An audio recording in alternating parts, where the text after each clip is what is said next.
Hey everyone, welcome back to my channel. My name is Michael Regina. I'm an author and illustrator of children's graphic novels, specifically The Sleepover, which is currently available wherever books are sold. And then a pretty cool thing that happened recently, the first foreign edition of any book I've ever made has come out. So the Dutch translation for The Sleepover recently came out in stores. So if you live in the Netherlands and are interested in checking out my book, you can. So on my channel, one of the things I like to do is discuss different ways to be creative and sort of the challenges and tools that I've used to help me overcome things. I've talked about using solo role-playing games to help me write. I've talked about the process of coming up with your story's theme and using your job as a tool and all this sort of things. And one of the tools I wanted to talk about, I've been wanting to talk about this for a while actually, is one of my favorite discoveries over the last couple of years as I got into role-playing games. And this is solo journaling role-playing games. Now, this is a little bit different than some of the main things you might be used to hearing about, like something like Dungeons and Dragons or that sort of thing. Solo journaling games are sort of their own genre, and it's been one of the more interesting things that I've discovered in the last couple of years. And I figured I would talk about this because I think these are a really great tool to help those who are wanting to learn to write, to discover their own creativity and find their way into discovering stories, and also using story games to bolster their confidence. So I figured that's what I'd talk about today. Before I dive into solo journaling games, please like and subscribe on the channel. It's been really fun watching the channel grow, and all the different comments and feedback and emails I've received from you all over time has been really cool. So thanks for being here. I hope that this will be something you've never heard of before, and then we will and something that will help you just be more creative and have more fun telling stories. So what is a solo journaling game? So if you're familiar with something like Dungeons and Dragons, a role-playing game is a collaborative storytelling game with game mechanics built into it. And what makes all these games a lot of fun typically is that you get a group of people together at the table and you play through a story, and there's a dungeon master, and that dungeon master is telling everyone what's sort of happening, and the players are reacting. And it becomes this really sort of free-flowing narrative experience where certain things are open and certain things are sort of tailored. And it's a lot of fun to watch a story unfold that way. And as I've talked about in some of my other videos, you can certainly play these games even solo. I have a lot of fun doing this whenever I'm looking for a way to unwind, or if I just kind of want to explore a new type of story. It's a lot of fun to break out a game that I have on my wall and just play a session or two in it and start to get a feel for what does a story like this feel like. But the difference between something like Dungeons and Dragons or one of these other games, or what I did in my last video about this subject, and solo journaling games, is solo journaling games are actually a much more structured storyline experience than those kinds of games. And that's what I want to dive in a little bit here.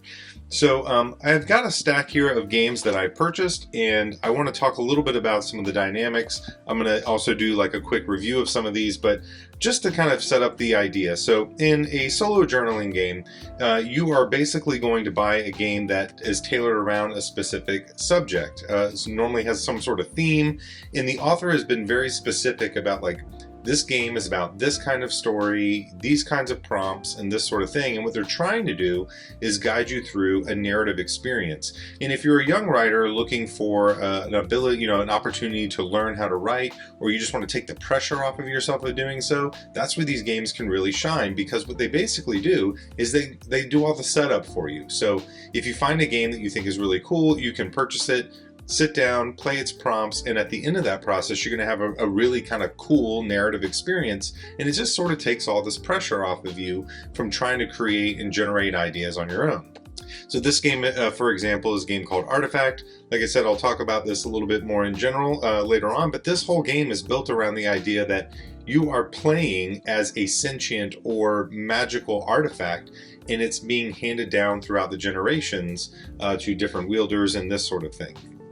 And each sort of entry or prompt builds upon that narrative, so that you get to basically tell the story through following these prompts of this story as it gets passed on through thousands of years and into the hands of different people.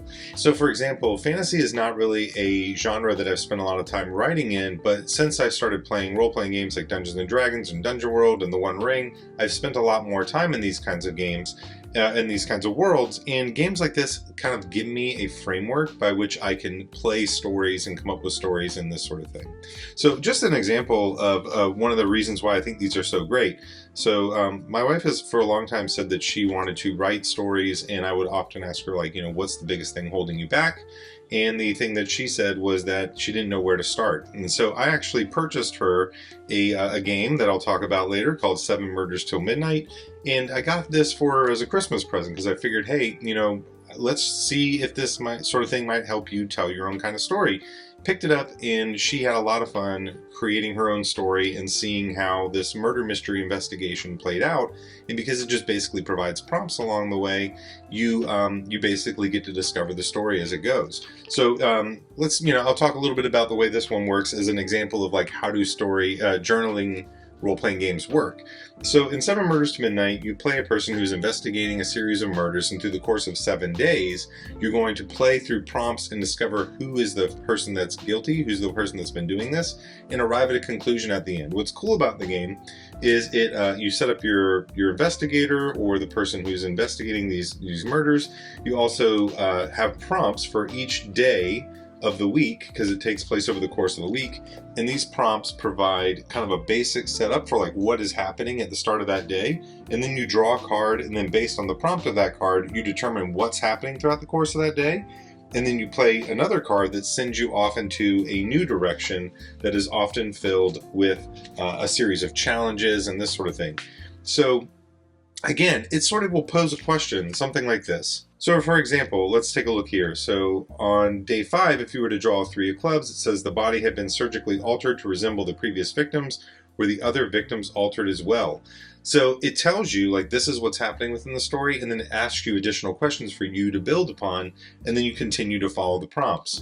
Again, what these games do that's so great is that they basically give you a structure, because one of the things I've learned the most over being a writer, more than anything, it's more than just like the words in front of the other, is the ability to understand how story structure works. And there's obviously a lot of really great books out there that teach story structure, like the Save the Cat book and that sort of thing.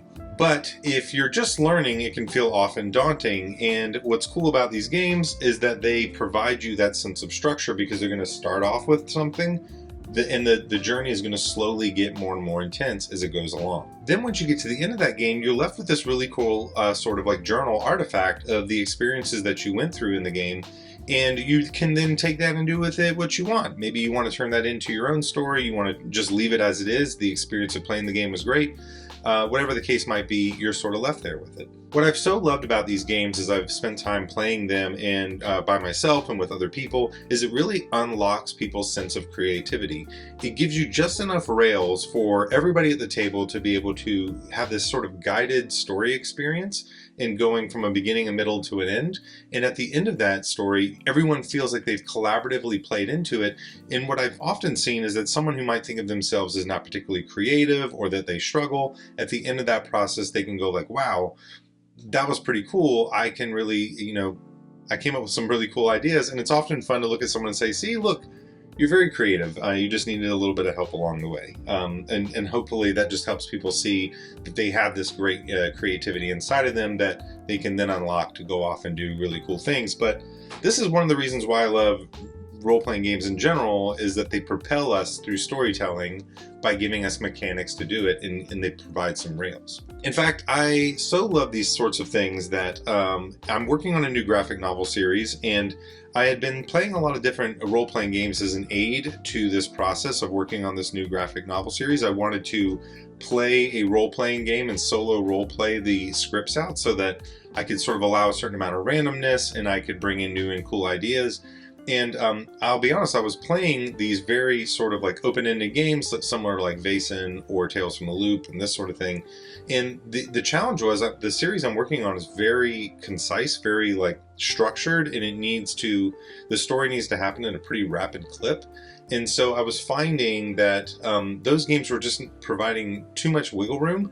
And so one of the cool things I did with this is I have basically decided like that I like these sorts of games so much, I wanted to design a game that was basically like tailor-made to make this graphic novel series I'm working on. So I'm designing a game to be used to write this new graphic novel series, and it might feel a little bit like a detour off into the woods somewhere, but it's actually been a super helpful process for me to sit down and go like, how would I structure this sort of story? How would I, put the pieces of these stories together so that at the end, it's a fairly predictable kind of process? Like, I do think when you're creating a series or something that people come into it with certain expectations, and a straight up solo role-playing experience like I've done on my channel is maybe a little too open, but because solo journaling games provide such a kind of structured storytelling approach, it felt like the right course of action. And I've just been having a great time, and I'm learning a lot of things about the story, but then it's keeping the details a little open so that I can explore and come up with different ideas and that sort of thing. And maybe one day I'll show it with you all once the series either gets announced or is closer to coming out. But for now, I just kind of enjoying it in the background, and it's helping unlock a lot of creativity for me. So what I would like to do is share with you all some games that I picked up, so that if you're looking for recommendations, if this all sounds like, man, that's a really cool thing, I'd like to pick up some games, I'll tell you the ones I picked up, and you can see if any of them look interesting to you. I'll go ahead and bring up again Seven Murders Till Midnight. I recommend this game. It seems like a lot of fun. My wife played it and she enjoyed it. But the one game that by these same creators that I have played was the game Transformation. So if you're a fan of things that are sort of more cosmic horror, or there's body horror in this for sure, and basically you're playing a person and their companion as your main character slowly changes over time into a monster. So it says a solo RPG about the monster you're becoming. And I played through this entire game and I had a great time with it. I set up this world in which there was a father and a son following a recent divorce, and they go off to the woods together to kind of like have a family vacation. And then slowly the dad begins to transform into a monster, and the son is sort of left in this terrible situation of like, how do I survive when my dad is turning into a monster? So this was a lot of fun. I really enjoyed this. I also picked up a game called Whispers in the Walls. This I picked up actually at Origins last year. And this game is a solo investigative journaling game. It's a pretty straightforward game, actually. There's not a lot of additional mechanics where you're like rolling to succeed or not. It basically provides nothing but a bunch of prompts that you then respond to, and it ultimately builds to a conclusion. But essentially you're using a deck of cards to draw from, and then you get a prompt based on what you draw. So like the hearts levels in this are the walls. And this game does have some additional tools that it's given you to be able to play through it. So it's got a D66 table for objects and books, and then also a yes-no table. So if you're unsure, like, is that what's happening, you can roll against this yes-no table to determine whether or not that's the case. This is a really cool, fun, very, like I said, straightforward solo role-playing game. I want to actually use this in conjunction with Monster of the Week, because I think that this gives you a really great framework for some cool stuff. So one game I played with my son, we did this as a duet game and had a lot of fun with it, is this game called Chiron's Doom. Chiron's Doom is basically, like, if you're a fan of things like Annihilation or these sort of like spatial horror stories where a group of explorers are going to go into a strange place where a strange object has been found and explore it and encounter whatever horrors it's got, this game is certainly like right up that alley. I bought the PDF and printed it out, and it's a very straightforward game as well. Like, you're going to start off, you're going to create a group of explorers, and then you're going to decide like, what is this sort of strange object or landmark that's appeared, and then through the course of play, you're going to explore that landmark and determine whether or not your crew gets in or out. I played this with my son one morning. We had a great time with it, and what was cool is at the end, like, I think our group would not have survived, but he was basically like, I want us all to live. So everybody lived. This was one of the first ones I picked up. It's called The Portal at Hill House. This, again, is also a pretty straightforward solo role-playing game using a deck of cards. And the goal of it is that there's this house that's sort of stuck in this weird temporal time loop or strange occurrence. And then by exploring it, you're looking for 3 objects that will shut down the portal from destroying the home and also the world and all this sort of stuff. Again, very simple, straightforward rules. It's a lot of fun if you want sort of a very weird, eerie experience. I definitely recommend this one.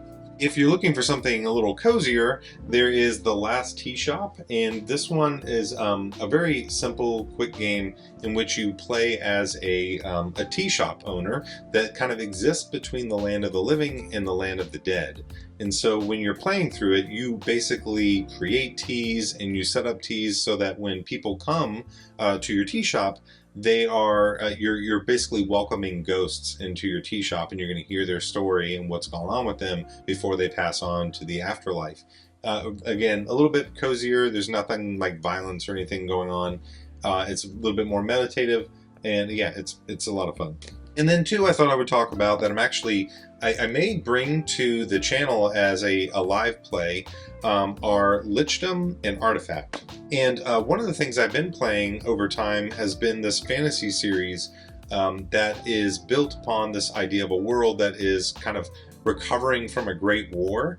And there is a warrior character that I've created, and he is basically like won this war. He used a magical sword to defeat this lich, and then now he's returned home, and he's basically looking for solace. But in the course of looking for solace, all heck breaks loose in the world again. But I thought Artifact would be a great tool for me to discover, like, what is this sword that he used to destroy this evil menace and save the rest of the world. And I thought I would play through this to understand like what that sword is, where it came from, what its powers are, and its history, because I think it's actually going to become a pretty integral part of the story. So I'd love to play through this at some point. And then the villain in this story is a lich who has been defeated by the main character. In this game, Lichdom, I've actually played through this in a duet fashion, where you get another person, you play as competing wizards, trying to achieve Lichdom. And we played this game and had a blast with it. And in this story, you're playing as a witch or wizard, sorcerer, whatever, who is seeking immortality through Lichdom. And through the course of play, you're going to watch them either slowly devolve into failure or success in becoming a lich. And I thought this would be a fun one too, to understand the history of my lich. If you're not a fan of Me, Myself, and Die, the YouTube channel, I recommend checking that out. He did a whole playthrough of this game and set up for his most recent season of his show. And then if you want something that's got a little bit more of an open nature to it, so these are obviously quite structured. They provide a big framework for like how the story would play out. I recommend checking out Little Town. This is the game that my wife has moved on to from playing 7 Murders Till Midnight. And this game is a solo investigative game as well, but it's a little less on rails, but it is designed to be played solo. So it definitely holds your hand a bit more, and it gives you a lot of guidance on how to solve for problems and provide that sort of thing. And the gist of this is that you play a young investigator in a strange Twin Peaks-like city as you encounter whatever sort of mystery is going on around town. So I recommend Little Town if you're looking for something that's got more of that sort of investigative nature to it. This is one of the supplements to the game called Eerie Town, and this one I think is like the more X-Files-like expansion for the game. So that's solo journaling RPGs. If that sounded really cool to you, I definitely recommend trying one of these out. If you're a writer who's like, man, I would love to write, but I get so intimidated by it, these are a great place to start. You can pick them up on DriveThruRPG, you can pick them up on itch.io. They're usually very affordable. They're usually small enough that you could purchase the PDF and either look at it there or print it out for yourself. And I think the more you do this sort of thing, the more you'll gain in your confidence that you can tell stories and you can go from this. They're like a great gateway drug into your own creativity and realizing that your potential as a storyteller. So I recommend checking out some solo RPGs. And if you'd like to see me talk a little bit more about solo role-playing, you can check out the video series I did on using any role-playing game to create the outline for your story. Otherwise, thank you for being on this channel. It's been a lot of fun hanging out with you. I do want to do more solo role-playing in the future. It's just I'm having a hard time finding the time to do it, but hopefully we'll be doing that in the near future. So again, if you want to learn more, you can check out this video series I did on using solo role-playing games to write your own story. And until next time, I'll talk to you later. Bye.